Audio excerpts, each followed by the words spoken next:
Diving into your very first nonprofit audit? Yeah, it can feel like a lot. You got unique rules, tricky funding streams, and this whole mission-driven focus that kind of changes the game. But what if you had a clear roadmap to guide you through it all? Well, that's exactly what we're going to do in this explainer. We're going to walk through the entire process, step by step, so you can walk in with confidence. Let's get into it. Welcome to the Audit Guidebook. Look, if you're just starting your audit career, or maybe you're working in a nonprofit and just want to get a better handle on the whole process, you are in exactly the right place. If you find this helpful, do us a favor and hit that subscribe button for more deep dives just like this one.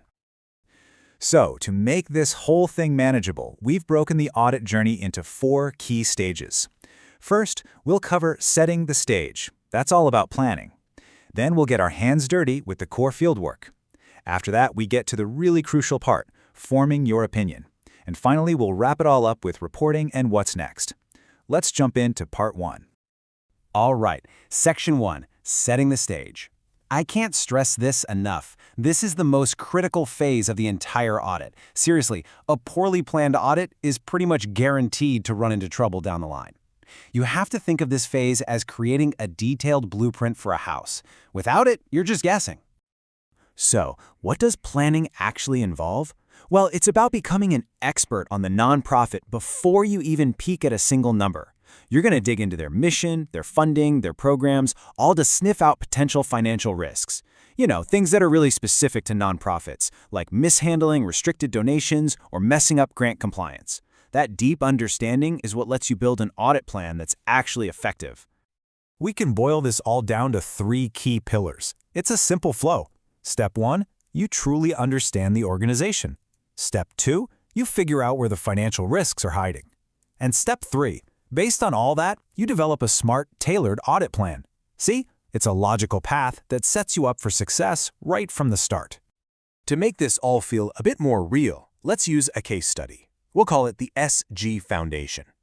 Let's say they run community programs that are funded by a mix of private donations and government grants. Your first step as their auditor isn't to open up a spreadsheet. No, it's to understand their mission. Where's the money coming from, and how are they spending it to make a difference? And this right here is a really crucial insight. For a nonprofit, the financial story and the mission are totally intertwined. You can't separate them. You have to ask, are those grant funds being used for what they were supposed to be used for? Do the program expenses actually line up with the organization's goals? Your entire audit is framed by these questions. That's why understanding the mission is always step 1. Okay, so our blueprint is drawn up. Now we move into Section 2, the core fieldwork. This is where the plan springs into action. It's time to roll up your sleeves and get into the real detective work of gathering evidence. So, your first big job out in the field is to evaluate the organization's internal controls. Just think of these as the financial guardrails of the organization. You know, simple things like requiring 2 signatures on big checks or making sure the person who writes the checks isn't the same person who signs them. You need to figure out if these controls are designed well and, more importantly, are people actually following them. And this slide really shows you why that matters so much. It has a direct impact on your work.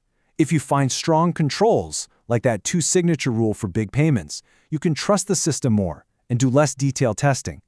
But weak controls, like, say, cash donations are just thrown in a drawer with no real documentation, that's a huge red flag. It forces you to do way more extensive testing to make sure the numbers are actually right. Which leads us directly to something called substantive testing. This is really the heart of all your fieldwork.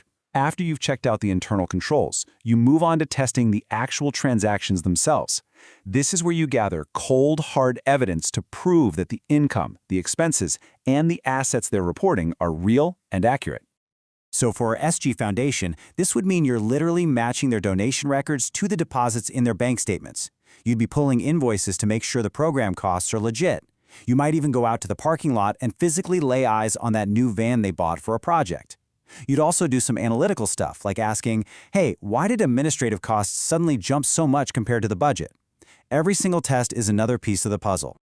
Which brings us to Section 3, forming your expert opinion. You've done the planning, you've gathered all the evidence, now it's time to step back, look at everything you've found, and come to a professional conclusion. So, after all that meticulous testing, all that analysis, what's the final verdict?